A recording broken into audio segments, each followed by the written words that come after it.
जय जोहार, नमस्कार। दैनिक छत्तीसगढ़ चैनल देख रहे हैं आप और छत्तीसगढ़ प्रदेश की आज की सभी प्रमुख बड़ी खबरों को एक एक करके हम आपको विस्तार से बताएंगे। इससे पहले अगर आप छत्तीसगढ़ प्रदेश के हैं, छत्तीसगढ़ समाचार ठीक इसी प्रकार रोजाना देखना चाहते हैं तो नीचे लाल कलर का सब्सक्राइब बटन दिया है, जिसे दबाकर इस चैनल को आपको सब्सक्राइब करना है। सबसे पहली बड़ी खबर है, 4 लाख किसानों को 2263 करोड़ 60 लाख रुपए का भुगतान धान खरीदी के लिए कर दिया गया है। दरअसल राज्य में अब तक 13,68,000 मीट्रिक टन धान की खरीदी हो चुकी है, जिनमें से 4,05,000 से अधिक किसानों को भुगतान के लिए 2,263 करोड़ और 60 लाख रुपए जारी कर दिए गए हैं। किसानों से 2,477 धान उपार्जन केंद्रों के माध्यम से धान खरीदी की जा रही है। खरीदी के पश्चात बैंक लिंकिंग व्यवस्था के तहत इन किसानों को 2,263 करोड़ 60 लाख रुपए की राशि मार्कफेड द्वारा अपेक्स बैंक को भुगतान के लिए जारी किया गया है। समर्थन मूल्य पर 13,67,694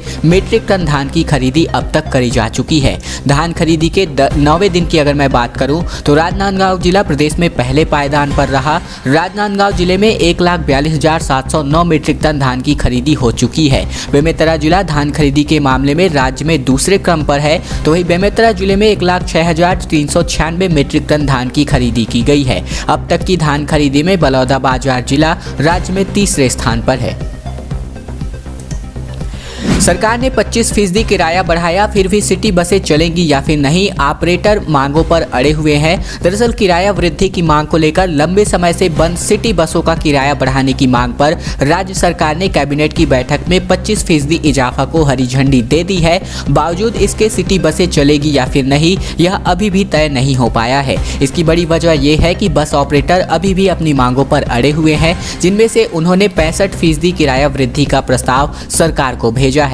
इन सब के बीच आम यात्रियों को फिर से ऑटो या फिर टैक्सी में महंगे किराए से जूझना पड़ रहा है। इधर बस ऑपरेटरों ने स्पष्ट कर दिया है कि जब तक उनकी तीनों मांगे पूरी नहीं हो जाती, वह संचालन के लिए तैयार नहीं है। बस ऑपरेटरों का कहना है कि उन्होंने नगर निगम को 65% किराया वृद्धि, टैक्स में छूट और कोरोना काल में वाहनों के नहीं चलने पर कुछ राहत राशि की मांग की थी, लेकिन अब तक सरकार द्वारा 25% किराया बढ़ाने की मांग को स्वीकृति दी गई है, लेकिन बाकी 2 मांगों पर सहमति नहीं जताई गई है, जिसे लेकर के अब बस ऑपरेटरों को हड़ताल अब भी यानी कि आप समझ सकते हैं एक तरह से जारी ही है, क्योंकि ये जो है अभी भी अपनी बसों को नहीं चला रहे हैं। और अब बात छत्तीसगढ़ में तेजी से बढ़ रहे कोरोना संक्रमण के बारे में। प्रदेश में 40 नए मरीज मिले हैं। अब एक्टिव केसेस की संख्या 352 पर जा पहुंची है। रायपुर, दुर्ग, रायगढ़ और कोरबा सबसे संक्रमित जिले बताए जा रहे हैं। छत्तीसगढ़ में कोरोना के मरीज एक बार फिर से बढ़ने लगे हैं। एक बार फिर से प्रदेश भर में 40 नए लोगों में संक्रमण का पता चला है। किसी मरीज की मौत की रिपोर्ट नहीं है, लेकिन प्रदेश में एक्टिव कोरोना मरीजों की संख्या बढ़कर 352 पर जा पहुंची है। स्वास्थ्य विभाग की ओर से देर रात जारी रिपोर्ट के मुताबिक दिन भर में लगभग 25,999 नमूनों की जांच की गई। इनमें 40 लोग पॉजिटिव पाए गए हैं। इनमें इस समय प्रदेश का पॉजिटिविटी रेट 0.15% पर है, जबकि सबसे अधिक 9 मरीज रायगढ़ और कोरबा जिले में मिले हैं। रायपुर से 6 तो वहीं धमतरी और बिलासपुर जिले में 3 मरीजों का पता चला है। अभी प्रदेश में सबसे अधिक 57 एक्टिव केसेस रायपुर जिले से है, दुर्ग जिले से 46, जबकि रायगढ़ से 41 और कोरबा में 36 मरीजों का इलाज चल रहा है। इसके साथ ही प्रदेश में अब तक कोरोना की चपेट में आ चुके लोगों की संख्या बढ़कर 10,07,115 पर जा पहुंची है। मध्य नवंबर के बाद छत्तीसगढ़ में कोरोना संक्रमण की दर में बढ़त देखने को मिली है।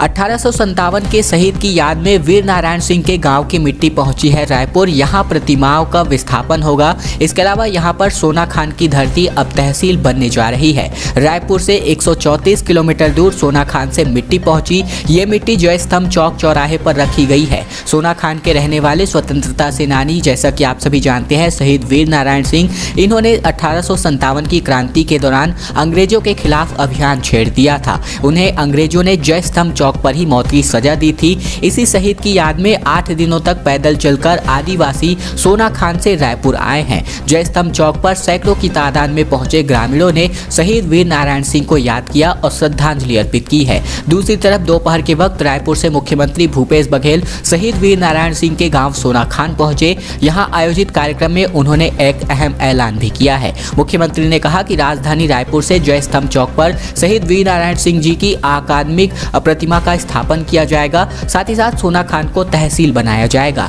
कार्यक्रम के दौरान मुख्यमंत्री ने यहां 28 करोड़ 60 लाख रुपए के विकास कार्यों की सौगात भी दी है। 108 फीट ऊंचे खंबे पर फहराई गई है धर्म ध्वजा। जय श्री राम और हर हर महादेव के नारे से गूंजा कवर्धा। 2 किलोमीटर लंबी शोभा यात्रा भी निकाली गई है। छत्तीसगढ़ के कवर्धा में 108 फीट ऊंचे खंबे पर धर्म ध्वजा फहराई गई है। जिले में हुई हिंसा के तकरीबन 2 महीने बाद यह धर्म ध्वजा वही फहराई गई है जहां से झंडा उतारने को लेकर विवाद शुरू हुआ था। इससे पहले शहर में भगवा ध्वज के लिए तकरीबन 2 किलोमीटर लंबी शोभा यात्रा निकाली गई। इस दौरान पूरा इलाका जय श्री राम और हर हर महादेव के नारों से गूंज उठा। दंडी स्वामी अविमुक्तवारेश्वर सरस्वती ने कहा कि अब वातावरण बदल रहा है। दरअसल झंडे को लेकर शुरू हुए विवाद के बाद जब हालात सुधरे तो साधु संन्यासियों ने शहर में 108 फीट ऊंची धर्म ध्वजा फहराने का निर्णय लिया। इसको लेकर श्री शंकराचार्य जन कल्याण न्यास ने तैयारियां शुरू कर दी थी। शुक्रवार को तय समय पर राम जानकी मंदिर से शोभा यात्रा की शुरुआत हुई। इस यात्रा में हजारों की संख्या में हिंदू धर्मावलंबी शामिल हुए। शोभा यात्रा राजमहल चौक होते हुए वीर स्तंभ चौक और यहां से लोहारा नाका चौक पहुंची। डेंगू से लग रहा है डर। शहर में डेंगू के मरीजों की संख्या 507 के पार। पड़ोसी राज्यों में डेंगू का टाइप 5 स्ट्रेन भी पाया गया है जो कि बहुत ही चौंकाने वाले हैं। दरअसल राजधानी में डेंगू मरीजों की संख्या अब 507 के तकरीबन करीब पहुंच गई है। बीते 2 माह से डेंगू के नए मरीजों की संख्या नियंत्रण की स्थिति में है। ज्यादातर मरीज घर में इलाज के जरिए ही ठीक हो रहे हैं। इतना ही नहीं, शहर में अब तक डेंगू का कोई भी नया वेरिएंट भी नहीं मिला है। दरअसल पड़ोसी राज्यों में डेंगू का टाइप 5 स्ट्रेन भी मिला है। वैसे आमतौर पर डेंगू के 4 तरह के ही स्ट्रेन हैं जिनको D1, D2 और D3 साथ ही साथ D4 कैटेगरी में बांटा गया है। डेंगू के सभी स्ट्रेन में लक्षण एक तरह की होते हैं। हालांकि स्ट्रेन की वजह से डेंगू बीमारी में होने वाले कॉम्प्लिकेशन के बदलाव देखा जाता है। जानकारों के मुताबिक टाइप 5 स्ट्रेन में सबसे पहले 4 तरह के लक्षण है जो सामान्य रूप से बीमारी में देखे जाते हैं। वही अगस्त और सितंबर के महीने में डेंगू के मामलों में बढ़ोतरी देखने को मिली थी। उस समय मिल रहे डेंगू मरीजों में टाइप 4 के केसेस ही ज़्यादा थे। आमतौर पर टाइप 4 के केसेस में डेंगू के मरीजों की गंभीर स्थिति में पहुंचने की नौबत कम ही आती है। नए वेरिएंट को लेकर के मुख्यमंत्री ने चिंताएं जताई है। मुख्यमंत्री बोले तैयारियां पूरी हैं मगर ईश्वर से प्रार्थना करते हैं कि छत्तीसगढ़ में नया संक्रमण न ही आए। दरअसल रायपुर के पुलिस लाइन हेलीपैड पर मुख्यमंत्री भूपेश बघेल ने कोरोना के नए वेरिएंट ओमिक्रॉन को लेकर चिंता जाहिर की है। उन्होंने नए वेरिएंट के खतरे से निपटने के सवाल के जवाब में कहा, हमारी तैयारी पूरी है मगर ईश्वर से प्रार्थना है कि छत्तीसगढ़ में नया वेरिएंट आए ही न, और अगर आता है तो हम सब उसके लिए तैयार हैं। उन्होंने ये बातें सोना खान के दौरे पर रवाना होने से पहले कही। दरअसल मुख्यमंत्री बघेल वीर नारायण सिंह के पुण्यतिथि के लिए सोना खान में आयोजित कार्यक्रम में शामिल होने के लिए गए थे। मुख्यमंत्री ने कहा कि 10 दिसंबर 1857 को रायपुर के जय स्तंभ चौक में वीर नारायण सिंह जी को फांसी दी गई थी। आज हम जन्मदिन पूरी तरीके से श्रद्धा भूमि में मनाने वाले हैं। जानलेवा लापरवाहियां बढ़ती जा रही हैं। हाईवे पर फिसलने से गिरे 50 से भी ज़्यादा बाइक सवार और कारें बेकाबू होकर चट्टानों से जा टकराई। लगभग 70 से ज़्यादा लोग जख्मी भी हुए हैं। दरअसल ये मामला है रायपुर और जबलपुर नेशनल हाईवे 30 का, जहां पर लगभग दोपहर 12 बजे हड़कंप मच गया। एक के बाद एक बाइक सवार गिरने लगे। कारें व अन्य 4 पहिया वाहन बेकाबू होकर कहीं आपस में तो कहीं पर रोड किनारे चट्टानों व गार्ड वाल से जाकर टकराने लगी। दरअसल दिन भर में 70 से ज़्यादा लोग इसी प्रकार जख्मी हो गए। कई को इलाज के लिए अस्पताल में भर्ती भी कराना पड़ गया। गिरते फिसलते लोगों की सूचना बोरला पुलिस को लगी। मौके पर पहुंचे तो पाया गया कि पूरे हाईवे पर ऑयल फैला हुआ था। रायपुर से मध्य प्रदेश की ओर गए ऑयल टैंकर में लीकेज के कारण ऑयल पूरे हाईवे पर फैला हुआ था। इससे बोरला स्थित बर्न डिपो यानी कि काष्ठागार से 20 किलोमीटर की दूरी चिल्फी घाटी तक हाईवे पर फिसलन बढ़ गई। चिकनाई के कारण हाईवे पर आना जाना कर रहे बाइक सवार फिसलकर गिरने लगे। फिसलने की वजह से बाइक व कार सवार से 70 से अधिक लोग घायल हो गए।